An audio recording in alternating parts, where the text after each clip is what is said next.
Ma olen jätkuvalt sellel seisukohal, et inimesega on lihtsam läbi rääkida kui kotkastega. Loomad ja linnud meiega kompromissi ei tee. Neile kas sobib või ei sobi. Ma soovin, et tuuleparkide paigutamine hajusalt just nendesse regioonidesse on midagi, mis suudab tegelikult tagasi anda nendele samadele regioonidele.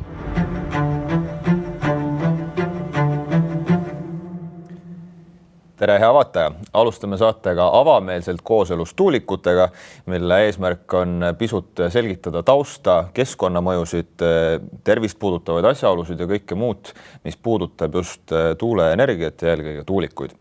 Tänase saate teema puudutab eelkõige loodust ja see töö pealkiri võiks kõlada nii, et kuidas rajada tuulikuid nii, et loodusele see võimalikult vähe kahju teeks. Ja selle jaoks on meil stuudios ka 3 eksperti. Kõigepealt Marko Mägi, linnuökoloog ja Keskkonnaameti taastuvenergeetika peaspetsialist, Ingrid Nielsen, Eestimaa Looduse Fondi taastuvenergia ekspert ja Mihkel Annus, Tuuleenergia Assotsiatsiooni liige ja Energy Estonia projektijuht. Kui nüüd väga üldiselt võtta, siis ma usun, et te olete kõik nõus sellega, et tuuleenergial ja tuulikutel on mõju loodusele.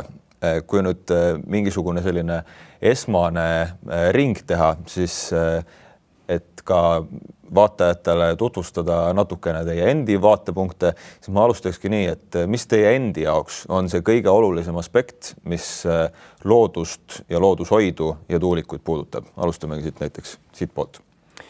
Võtan sõnasabast absoluutselt kinni, et isegi laiendaksin, et igal tegevusel, inimtegevusel on mõju, keskkonnamõju sealhulgas. Ja sageli me saame oma valikuid tehes ka seda keskkonnamõju suurust siis mõjutada. Näiteks ütleme niimoodi, et me kõik oleme siia stuudiosse kogunenud ühel eesmärgil, punktist A, punkti B, tulla siia. Kuidas me seda teeme? See on mitu valikut, kas tuleme jala, kas tuleme rattaga, kas tuleme ühistranspordiga, kas tuleme sõiduautoga, millise sõiduautoga. Igal sellel valikul on erinev keskkonnamõju. Täpselt samamoodi ka energia tootmisel on erinevad tehnoloogiad, millega me saame energiat toota. Igal erineval tehnoloogial on ka mingisugune keskkonnamõju olemas. Need on eri moodi, eri liigiliselt. Ütleme, põlevkivienergeetikast, me ei hakka sinna täna laskuma, aga seal on ohtralt maakasutust, ohtralt põhjaveekasutust, toksiliste ainete mäed, eks ole, ja nii edasi. Ka tuuleenergial on oma mingisugune keskkonnamõju, mida hinnatakse planeerimise protsessi käigus suurelt ja laialt. Me tahame aru saada kõige paremal moel, milline see keskkonnamõju on ja seda ka leevendada ja ka välistada neid kõige suuremaid mõjutusi. Et loomulikult on elusloodusele mingisugune mõju ja sellest ma loodan, et täna siin ekspertide toal ka räägime. No Mihkli jutule pole mitte midagi vastu vaielda. Pigem võib-olla siis peakski lisama, et just see sama, kuidas on hästi oluline, kindlasti ka kui palju ja kuhu kohta. Ja eks me praegu olemegi Eestis selles faasis, kus on algatatud palju erinevaid planeeringuid, mis proovivad neid erinevaid mõjusid hinnata, asukohti leida ja nii edasi. Et kindlasti on laual praegu väga palju lahtist, lõplikke vastuseid me ei tea ja me ka õpime pidevalt juurde selles protsessis erinevaid aspekte. Aga kindel on see, et taastuvenergiale üleminek on Eesti nii looduse kui inimeste seisukohast kõige mõistlikum tee edasi. Nii et peame pürgima selles protsessis ikkagi kõige paremate lahendusteni.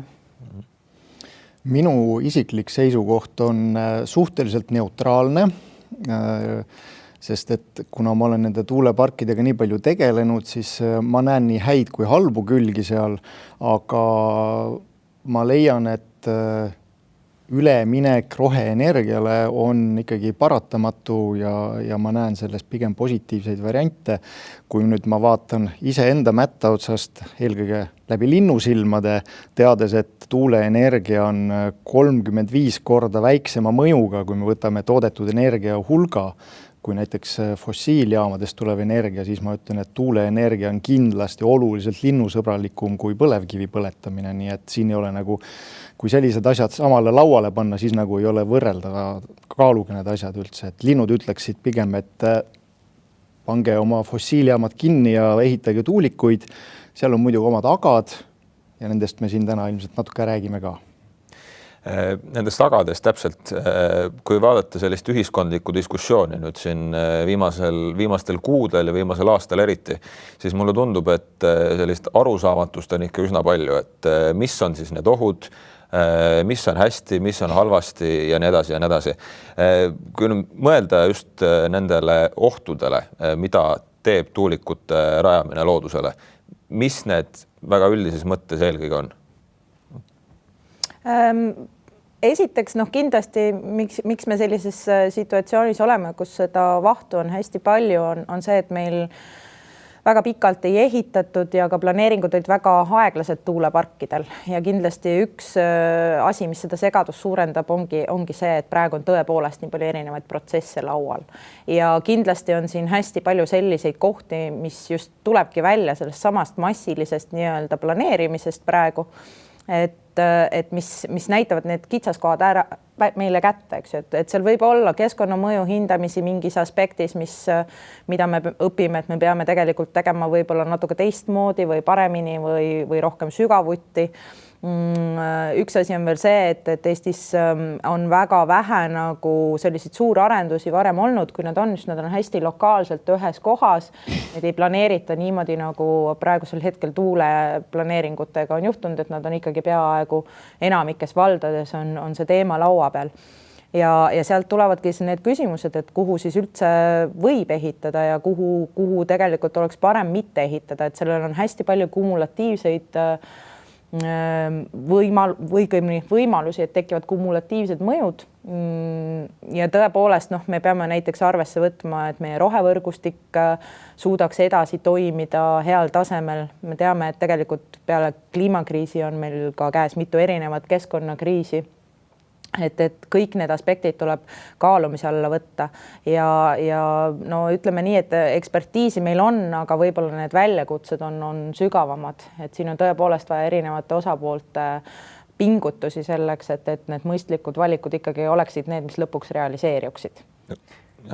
Jah, ma isegi ütleks võib-olla niimoodi, et ka keskkonnamõju me tänases olukorras juba suudame üsna hästi tuvastada, prognoosida, seirata, analüüsida ja panna raportisse kokku ja siis vaadata, kas ja ütleme, milliseid siis selliseid, kas ta ületab mingisuguseid lävendeid meie jaoks või ta ei ületa. Et milline on siis see meie taluvuspiir.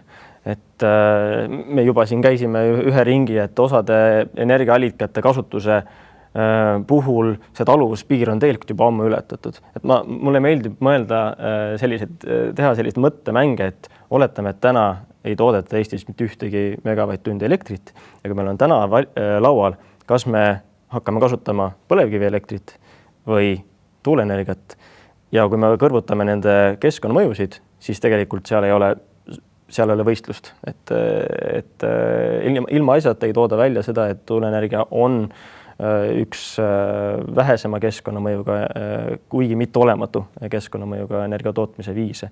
Aga ma tõesti ütleksin, et täna tehakse kõikide Eestis olevate spetsialistide toel väga head tööd, väga sisulist tööd ja nendes erinevates planeeringutes, mis valdades käimas on, ka seal ju minnakse ikkagi väga detaili, leitakse, et jah, mõnel puhul tõesti tuleb positsioone ära võtta planeeringutest, mõni koht tõesti ka loodusuuringute selgumisel tuleb välja, et sinna tõesti ei saa ja see võetaksegi nii-öelda ära, et kunagi ei realiseeru selline lahendus, mis on arendajate justkui selline soovunelm, et alati uuringute toel tehakse mingisuguseid parandusi, see on alati kompromiss nii inimese, looduse kui erinevate osapoolte vahel. Teemegi selle äkki selgeks ka, et kuidas täpselt see nii-öelda planeerimisprotsess käib, et otsustatakse, et tahaks punkti A teha tuulepargi, siis kuidas käib see mõjude hindamine üldse? Mis sinna siis paketti läheb? No teised saavad mind täiendada, aga sinna läheb ikkagi omajagu, et loomulikult taimed, linnud, loomad, käsitivalised, meil ka näiteks lendoravad, et iga liik nii-öelda valgustatakse läbi, kui seda niimoodi võib öelda. Ja näiteks ütleme, muidugi lindudes ma ei hakka võib-olla minema, et seda kindlasti Marko saab veel detailsemalt rääkida kui mina, aga näiteks ütleme, nahkhiirte puhul kasutatakse automaatregistraatoreid, hiljem kuulatakse läbi, et kas ja kui palju see liik esinesid ja nii edasi. Teostatakse koha peal punktvaatlusi erinevatel aastaaegadel, et see on tegelikult üsna ikkagi töömahukas või ajamahukas töö. Et seda ei tehta täna Eestis üle jala. Ja ma soovin, et seda tõesti nagu korrata siin, et ei ole niimoodi, et arendaja tuleb, ütleb, et siia umbes nagu Nikolai Van Glen ütles, et siia saagu linn, et kui ta Nõmmet siis asustas. Aga jah, et arendajad ei tule, ütle, et nüüd mina ehitan siia tuulepargi, vaid loomulikult need tuulealad võivad ka selguda üldplaneeringute käigus, et jah, et need tuulealad on sellised, kus meil kui arendajatel on võimalik alustada uuringuid, ütleme siis niimoodi. Ja see uuringute alustamise, see nii-öelda planeerimise protsessis, ütleme, üks esimesi etappe, see on alles algusetapp.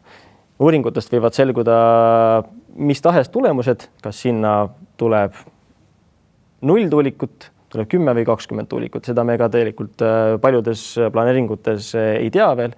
Loomulikult, mida targemaks sa selles protsessis saad, seda täppis põhjalikum otsuse sa siis vastu võtta saad. Ja loodetavasti Eestis ikkagi tuleb neid planeeringuid, mis jõuavad sinna etappi, mis jõuavad ehitusloani ja mis jõuavad tegelikult ka lähiaastatega ehitusse. No Marko, kuidas on Keskkonnaametis, kas on tulnud tuuleenergia arendajad, kes on öelnud, siia me teeme ja teevad ka vastu nüüd? Päris nii see ei ole.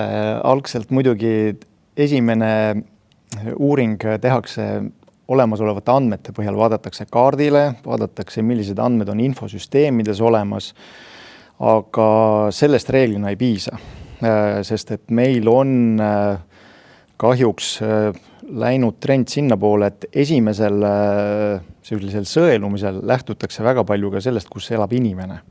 Ja see tähendab seda, et väga paljud tuulealad nihkuvad metsa. Metsas, aga teadupärast on meil igasugused linnud ja kõige problemaatilisemad on tuulearenduse seisukohast musttoonekurg ja erinevad kotkad. Ja ma olen jätkuvalt sellel seisukohal, et inimesega on lihtsam läbi rääkida kui kotkastega. Kotkastega me natukene teame, kuidas nad käituvad, aga päris nende keelt me ei mõista, aga me natukene oleme võimelised erinevaid mõjusid leevendama neile. Aga see tähendab seda, et praegu on tee sinna poole, et uurida tuleb tõesti põhjalikult, et sinna metsa saaks midagi panna. Hoopis lihtsam oleks panna nad kuskile põllu peale, inimese juurde. Põllu peal, põld on niikuinii juba inimese poolt osaliselt rikutud keskkond ja kui mujal maailmas ringi vaadata, siis põllude peal on päris palju tuuleparke ja seal käib põllu harimine, seal käib ka kariloomade kasvatamine, et justkui ei ole mitte midagi häda. Aga kõik need uuringud, mida siin enne mainiti, lisaks meil on ka meretuulepargid, kus on kalad, hülged, kõikvõimalikud geoloogilised uuringud, setete, heliumite liikumine, kui on vaja seal merepõhjas tööd teha. Kõik sellised asjad, et kui ma olen neid erinevaid aruandeid vaadanud, siis ütleme niimoodi, et pea võib lõhkeda. Seal on tõesti palju uuringuid ja siin on väga meie Eesti tippspetsialistid ja isegi välismaa tippspetsialistid kaasatud, et need asjad saaks uuritud. Kui nüüd lindudest täpsemalt rääkida, siis linnu-uuringud on maismaa tuuleparkides ja ka merel ühed sellised kesksemad, sest et nad jagavad tuulikutega ühte õhuruumi. Meil on Eestis inimesi, kes on võimelised linde uurima.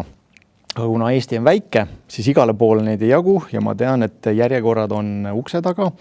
Ja siin muidugi võib ka heita kivi Eesti teadusrahastuse kapsaaeda, mis on olnud selline üsna nadi ja ei ole võimaldanud ülikoolidel toota inimesi, kes linde hästi tunneks. Meil on palju neid inimesi, kes on võimelised looduses linde tundma ja nad ka on kaasatud tuuleparkide arendusse. Küll aga ma näen vajakut sellistes inimestes, kes oleks võimelised neid uuringu andmeid kokku kirjutama selliselt, et nad oleks teaduslikul usutaval tasemel. Sest et kuna ma olen pikka aega teaduses töötanud ja ma olen näinud, kui palju teadlased peavad vaeva nägema, et mingit oma tulemust publitseerida ja selle tulemus ühiskonnale on võib-olla 0, väga harva midagi rakendub, siis praegu tuuleparkide osas me võime olla olukorras, kus tehakse mõnel puhul uuringuid, mille mõju on selline, mis mõjutab meid järgmised 50 aastat, aga need inimesed, kes kirjutavad neid asju kokku, neil oleks selgelt mõnel puhul vaja abi kõrvalpilku, kes ütleksid, et need asjad tuleb kirjutada niimoodi, et teised ka aru saaks, mida te seal metsas teinud olete. Aga meil on õnneks nüüd Keskkonnaametis vähemasti lindude ja käsitiivaliste osas olemas selline konkreetne juhend, millest inimesed saavad lähtuda ja kui nad seda jälgivad, siis see on kindlasti neile abiks.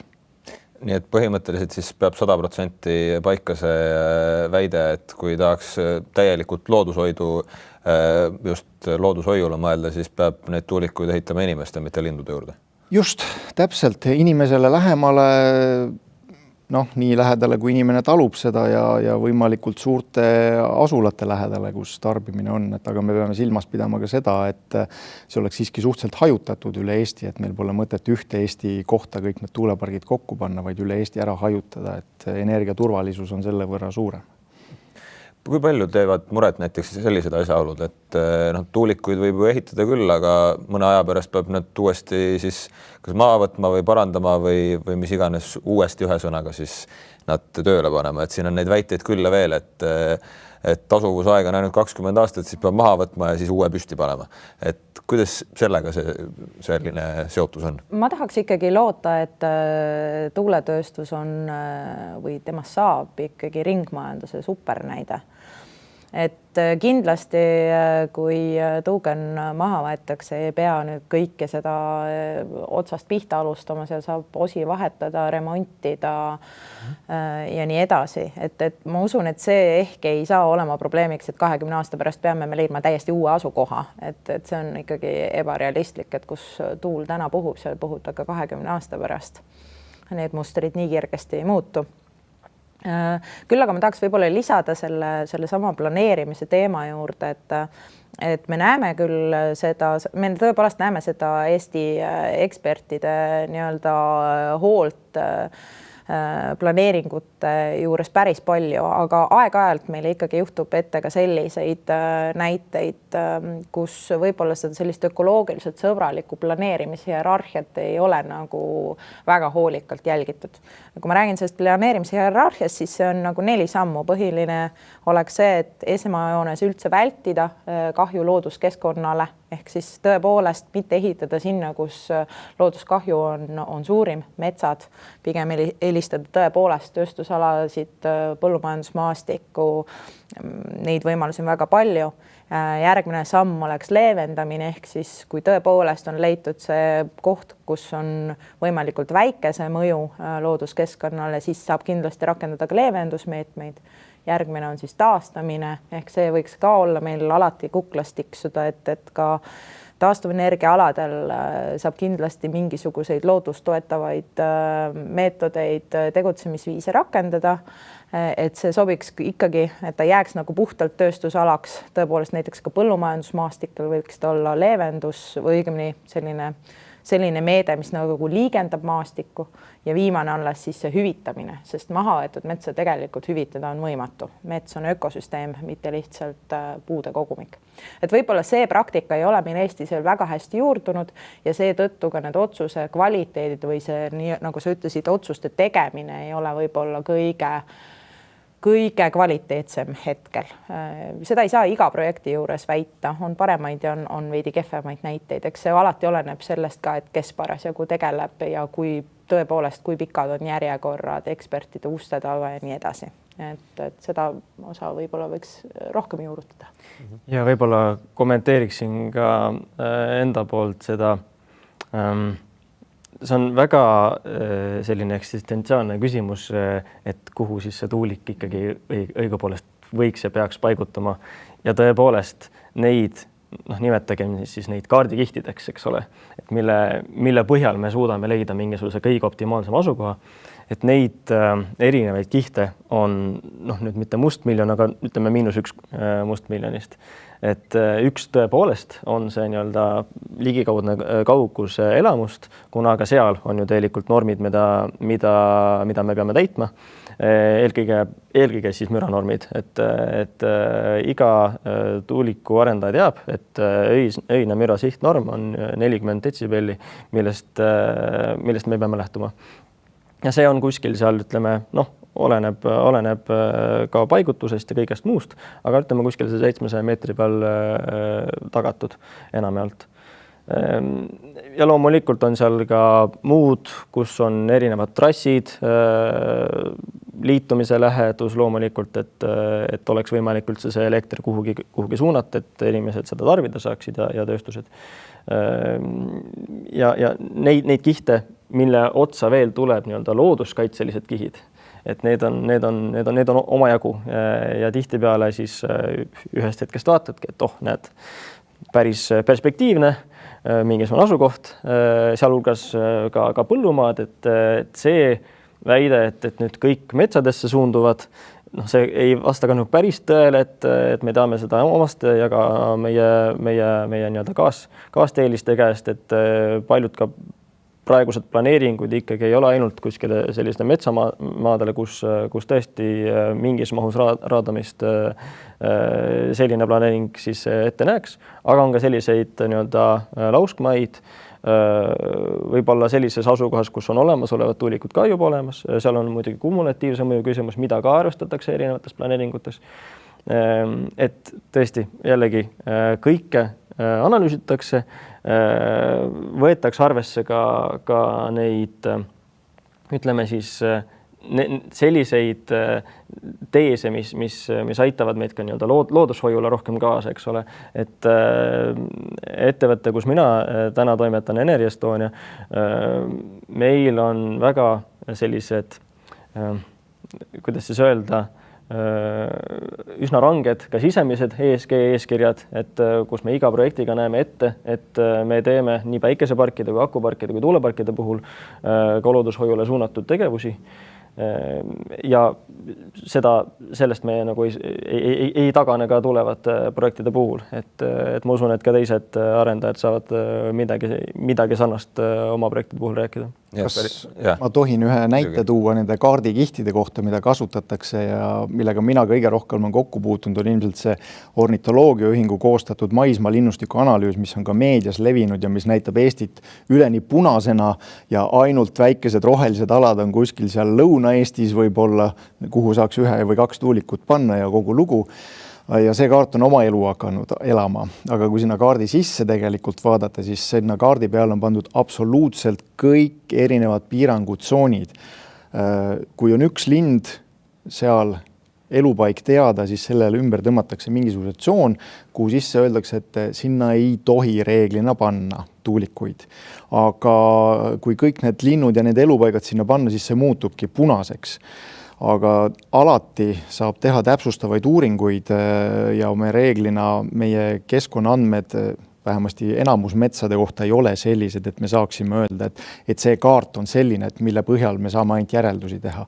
Alati me nõuame täpsustavaid uuringuid, kui on arendajal soov kohe oma planeeringus kiiresti edasi minna ja ta väidab, et seal ei ole mitte kedagi, siis tal peab olema väga vettpidavad tõendid, sest et tegelikult meie erinevates süsteemides ei ole kõik andmed olemas ja meie praktika näitab, et hiljem paraku tuleb välja, et oi, aga selles metsatukas on üks kotkas.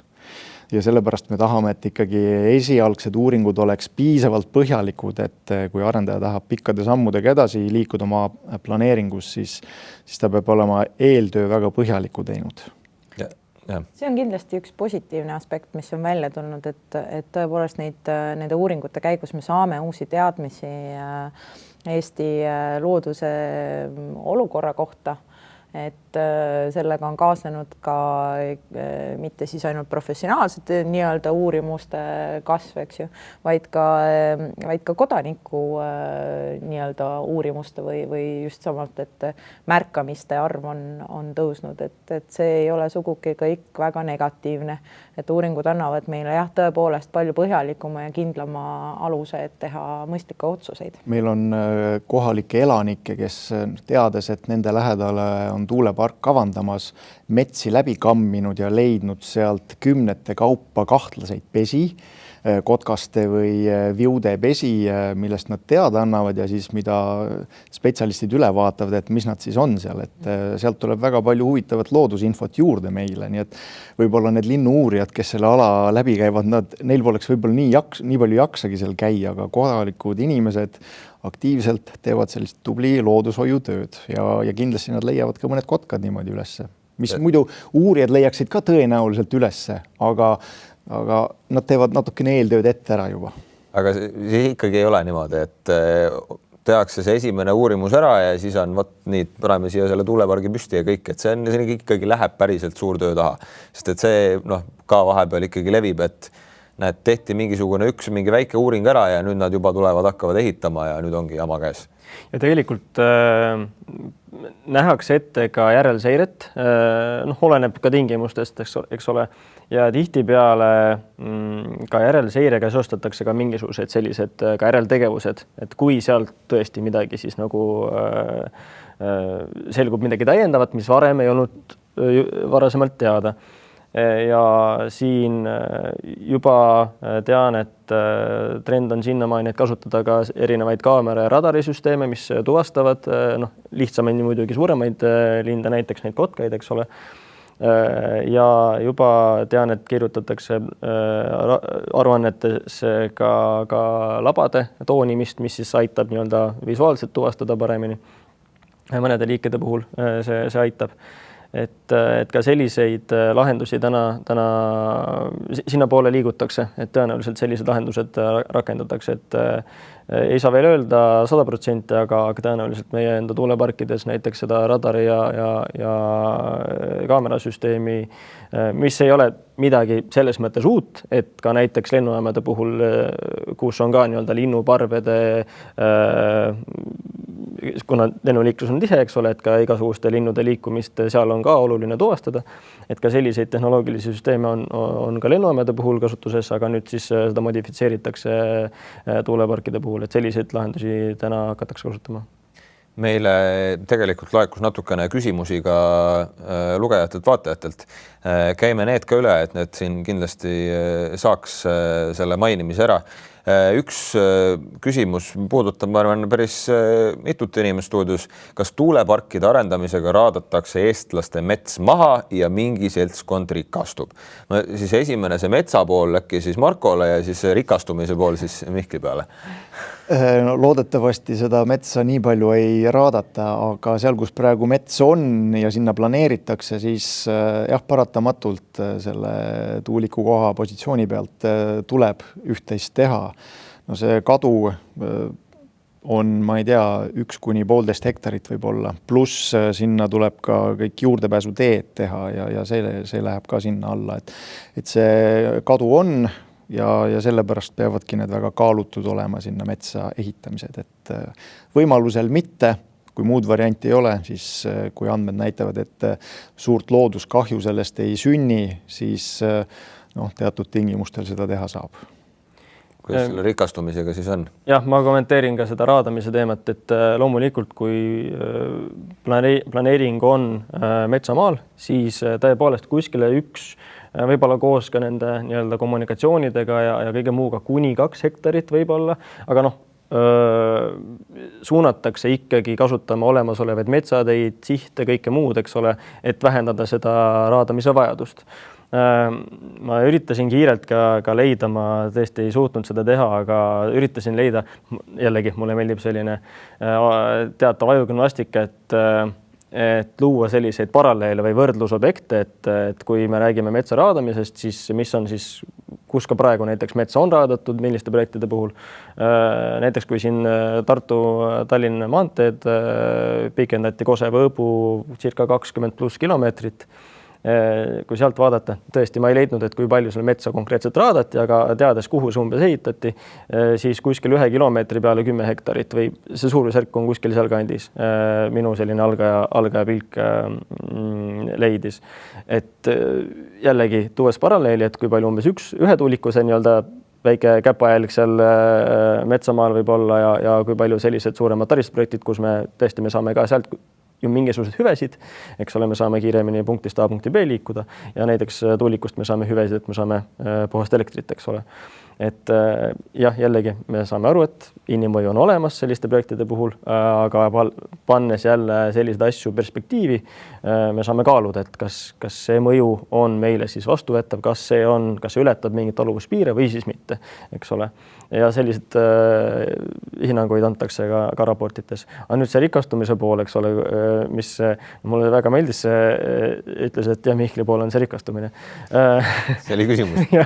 Et tahaks seda mõtestada niimoodi, et hüve on ikkagi elekter, mis toodetakse kõigile kasutamiseks, ütleme siis niimoodi. Et ma tahaks mõelda sellest niimoodi, et kõik rikastuvad sellest, et Eestis toodetakse omamaiselt elektrit. Ettevõte tegutseb loomulikult selle nimel, et nina vee peal hoida, et kui ettevõte pankrotti läheks, siis ka kellelgi sellest ju midagi võita ei ole. Et loomulikult ettevõte tegutseb selle nimel, et ka ise ellu jääda. Teine küsimus, võib-olla siis Ingrid sulle esimesena suunatud, et räägitakse ühest hiinlaste uuringust. Ühesõnaga, neil on üks põhjalik uuring, et tuugenite juures hävineb kogu biorikkus. Miks seda Eestis ei arvestata? No, uuringuid tehakse maailmas väga palju, väga erineva kvaliteediga erinevates kohtades. Et üks asi, et Eestis võetakse tegelikult väga palju uuringuid ikkagi arvesse, et seda ei saa jälle ette heita, et me just nagu tegutseksime ainult nende dokumentide näol, mis on aastast 1970 või 1980. Et me tõepoolest kasutame ikkagi viimase aja uuringuid, tuuleenergia arenduste tuules on meile palju uuringuid ka jõudnud, eriti hiljutisi hoiame neil silma peal. Miks võib-olla see konkreetne, ma eeldan, et ma tean sellest uuringust midagi, olen seda ka sirvinud, et tõepoolest nende uuringute puhul võib-olla tuleb alati vaadata otsa ka sellele, et kas see mõju on päriselt nagu reaalne või mitte. Et kuna ma täpselt seda konkreetset uuringut ei tea, ei saa praegu öelda, on see siis nüüd õige või vale, peaksime võtma arvesse või peaks võtta arvesse. Aga kui seda siiski meie eksperdid arvesse ei võta, siis järelikult temal ei ole sellist kaalu, et meil ei ole tõepoolest kuskil sellist salaklubi, et me nüüd ainult seda uuringut võtame arvesse ja see meile ei meeldi, seda me ei võta. Et see Eesti ekspertide professionaalsuses ei maksa nagu kahelda. Kui seda kasutatakse, järelikult on see meile väärtuslik ja kui mitte, siis... Et keegi ei maksa peale, et tema uuringut kasutada. Kui seda uuringut nüüd vaadata lähemalt, siis nii palju kui mina tean, siis seal taimkattes toimuvad muutused olid väga-väga marginaalsed ja kuna see on tehtud Hiinas, siis kindlasti selle uuringu tulemusi Eesti olustikul üle kanda on väga riskantne ja arvata, et väga marginaalsed muutustel, statistiliselt marginaalsed muutused, et neil oleks bioloogiline mõju, on selline, seda ei maksa alati eeldada. Nii et selles suhtes ma olen teistes kohtades tehtud uuringutesse natuke skeptiline, aga see ei tähenda, et kui seal on mingid väga tugevad bioloogilised mõjud näidatud, näiteks me lindude puhul teame konkreetselt päris palju, soomlased suhteliselt hiljuti võtsid oma uuringud kokku, leidsid, et päris paljud uuringud üle maailma näitavad, et linnud hoiavad tuuleparkidest eemale. Ja sellepärast me väldimegi neid piirkondi, kus on linnurikkus suur, kus on palju ohustatud liike, eelkõige kotkad, luiged, kured ja sealt me püüame siis tuuleparki eemale hoida. Veel üks küsimus. Kumb meile siis hullem on, tuugenid või tuumajaam? Inimeste tervise säilimist ja loomade looduse säilimist silmas pidades. Ma võib-olla vastaks rangelt sedasi, et kumbki ei ole just neid kriteeriume silmas pidades välistatud. mina olen sellel arvamusel, et ütleme, et energiasüsteem ei toimi hästi niimoodi, et kui kõik munad pannakse ainult ühte korvi. See peab olema terviklik energiaportfell ja see on pigem, see peaks olema justkui siis inseneride lahendada, eks ole, et siin on palju maailmavaatelisi debatte, eks ole, aga laseme siis natuke inseneridel ka vaadata, et mis see kõige otstarbekam on. Ja erinevad riigid ju lähtuvadki sellest, millised ressursid on neil kõige paremini käes, eks ole, et kellel on kõrged mäed, hüdroenergia, eks ole. Samamoodi kasutatakse tuumaenergiat juba pikaajaliselt mitmetes riikides. Nendes riikides, kes kasutavad tuumaenergiat, kasutatakse ka tuuleenergiat, et üks ei välista selles mõttes teist. Aga ma ei tea ühtegi riiki sellist, kes kasutavad ainult ühte liiki energiat, et alati on see mingisugune kompott. Aga loomulikult siis nii-öelda rõhuasetus mingisugusele tehnoloogiale on igati loogiline. Eesti puhul see oli ju pikalt põlevkivienergia, kus meil oli see mingisugune teatav nišš olemas. Täna see nišš ei ole enam jätkusuutlik. Meil tuleb siis nagu ümber orienteeruda selles tänapäevases keskkonnas. Ja meie nišš on tegelikult see, et meil on üsna tugev ja püsiv tuul. Meil ei ole kõrgeid mägesid, me saame ka päikesest nii palju, kui me saame, üsna arvestavalt isegi eriti nüüd kevadest alates. Aga ma olen veendunud, et otstarbekas on nii-öelda maksimeerida neid lahendusi, kus me saame nii-öelda odavat ja palju ja hea lahenduse ehk siis tuuleenergia ja siis sinna juurde me paneme siis pusetükkidena ka selliseid toetavaid lahendusi. Ka absoluutselt tuumaenergiat mina ei välistaks, aga see on mingisugune debatt, mis tegelikult on millalgi tulevikus peaksime sinna jõudma, aga ma kujutan ette, et minu tagasihoidlik arvamus on see, et selle energialiigi kasutusele võtmise puhul moodustavad kõige sellisemad suuremad obstaaklid majanduslikud küsimused, et kas on majanduslikult otstarbekas energiasüsteemi just see liik liita.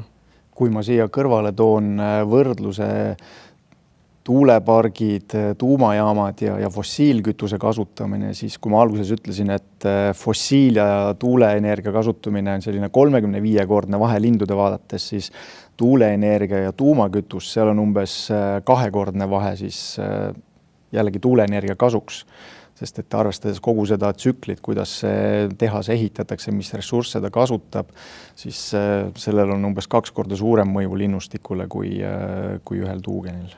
Nii et päris seda ei saa küsida, et kumb meile siis hullem on?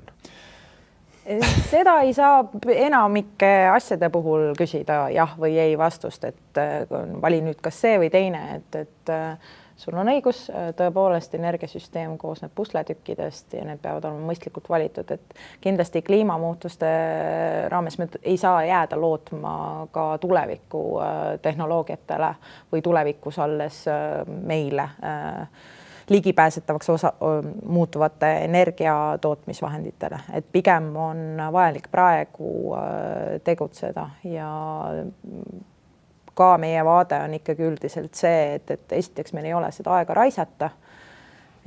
Teiseks on ka see, et kasutame juba praegu ja see tähendab, et me astume kindlale teekonnale ja sellisel juhul tõepoolest enam küsimust ei tekigi, kumb.